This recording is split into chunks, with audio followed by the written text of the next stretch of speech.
Waqt żjara f'kumpanija li timmanifattura l-aċċessorji għall-batteriji, l-Ewroparlamentari Laburista Miriam Dalli aċċennat għal aktar investiment finanzjarju fir-riċerka sabiex dawk li manifatturaw f'Malta jibqgħu kompetittivi. Miriam Dalli iltaqat mal-amministrazzjoni u l-ħaddiema tal-kumpanija Abertax Technologies Limited.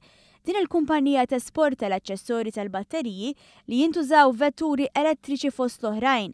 Bir-riċerka u l-innovazzjoni hija parti integrali mill-ħidma ta' din il-kumpanija. Dr. Dalli irrikonoxxiet li kien hemm titjib fil-budget allokat għar-riċerka u l-innovazzjoni f'pajjiżna.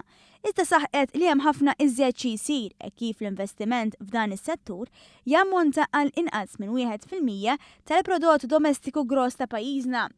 B'referenza għall-industrija tal-batteriji, inkluż dawk għall-vetturi elettriċi, Dr. Dalli spjegat kif din l-industrija qiegħda kull ma jmur ikollha rwol aktar importanti, b'mod speċjali minħabba l-liġijiet Ewropej immirati biex jonqsu l-emissjonijiet tal-vetturi, leġiżlazzjoni li Dalli qed tmexxi bħalissa fil-Parlament Ewropew. Naħseb dan huwa eżempju ċar fejn meta tinvesti fir-riċerka u l-iżvilupp tkun tista' twassal lill-kumpanija tiegħek ħafna aktar il qudiem anke f'qasam li s-soltu ma nidentifikawx lil pajjiżna miegħu. Ġifieri il-qasam tal-vetturi u l-qasam tal-mobilità u tat-trasport. L-Ewroparlamentari Maltija esprimiet ukoll is-sodisfazzjon tagħha li f'pajjiżna għandna kumpanija li f'din l-industrija qed tkun minn ta' quddiem fejn jidħol riċerka u żvilupp.